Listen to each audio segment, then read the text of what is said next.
বাহিনীর।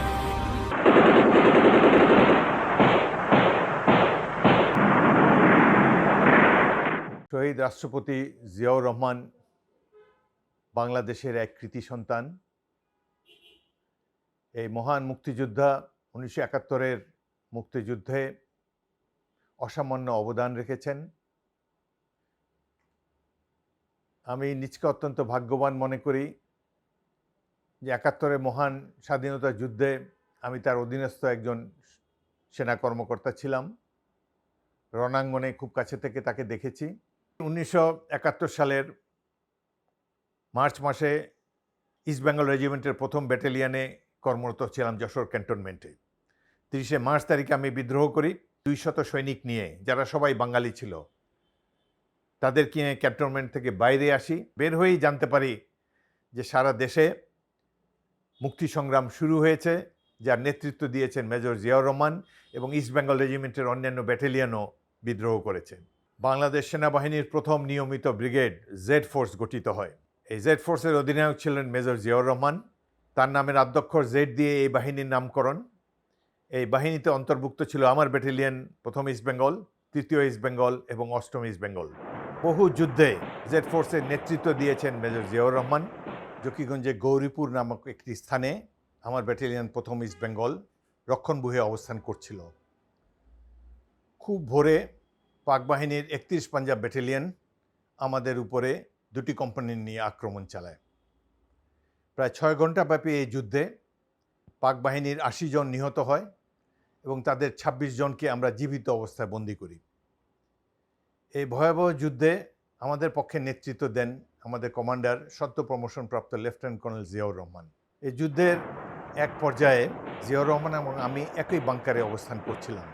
আমার ট্রেঞ্চ থেকে 100 গজ পূর্ব দিকে ট্রেঞ্চে ছিল alpha company commander captain Mahbubur Rahman, দিনাজপুরের সন্তান। মাহবুবুর রহমান বেতার সেটের মাধ্যমে ভারতীয় গোলন্দাজ বাহিনীকে গোলা ফেলার জন্য নির্দেশ দেন। ক্যাপ্টেন মাহবুবের নির্দেশ মতো আক্রমণকারী পাঞ্জাবি সৈনিকদের উপর গোলাবর্ষণ করে এবং প্রথম গোলাতেই পাক বাহিনীর বেশ কয়েকজন হতাহত হয়। এটি দেখে মাহবুব আনন্দে চিৎকার করে ওঠে, ওয়েল ডান, অন টার্গেট, অর্থাৎ শত্রু ঘায়েল হয়েছে।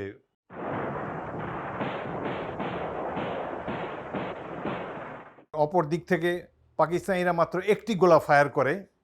দুর্ভাগ্যবশত এই গোলাটি এসে মাহবুবের 10 গজের মধ্যে পড়ে এবং এই তরুণ ক্যাপ্টেন তাৎক্ষণিকভাবে শাহাদত বরণ করেন।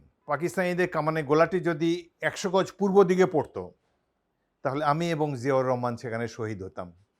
জিয়াউর রহমানের জীবন বিপন্ন করে এই সম্মুখ যুদ্ধে এখানে ফ্রন্ট লাইনের বাংকারে আসার কোনো প্রয়োজন ছিল না। তিনি অন্যান্য সেক্টর কমান্ডারদের মতো আরও 3 মাইল পিছনে থাকতে পারতেন, ভারতীয় সীমান্তের ওপারেই থাকতে পারতেন। কিন্তু সৈনিকদেরকে যুদ্ধে নিয়োজিত করে একজন কমান্ডার রূপে নেতৃত্ব দেবার জন্য স্পিরিটেড জিয়াউর রহমান তিনি আমাদের সাথে যোগ দেন। 1971 সালে যুদ্ধের শেষ পর্যায়ে এই যে লং মার্চ, এটি আমাদের জীবনে অত্যন্ত স্মরণীয় ঘটনা। যেহেতু আমরা অপ্রচলিত পথে যাব, হাওর এবং কাদার মধ্যে দিয়ে আমাদেরকে সিলেটের পথে অগ্রসর হতে হবে। আমাদের এই 1300 সৈনিকের বাহিনী জিয়াউর রহমানের নেতৃত্বে আমরা ম্যাপের উপরে রুট স্থির করে সিলেটের দিকে অগ্রসর হতে থাকি। দিনের বেলা আমাদের উপরে বিমান আক্রমণ হতে পারে, এজন্য আমরা শুধুমাত্র রাত্রে চলাচল করতাম এই 1300 লোকের বাহিনী। দিনের বেলা জঙ্গলে লুকিয়ে থাকতাম এবং আমাদের কমান্ডার জিয়াউর রহমানের একটা মিলিটারি ম্যাপ ছিল 8 ফুট বাই 8 ফুট। তার একটা পলিথিনের কাভার ছিল। এই কাভারটি দিনের বেলা এই ম্যাপটি একজন সৈনিক বহন করতেন এবং রাত্রিবেলা একটি গাছের নিচে এই ম্যাপটি বিছিয়ে কর্নেল জিয়াউর রহমান, ক্যাপ্টেন অলি আহমদ এবং আমরা 3 জন সেটার উপরে ঘুমাতাম।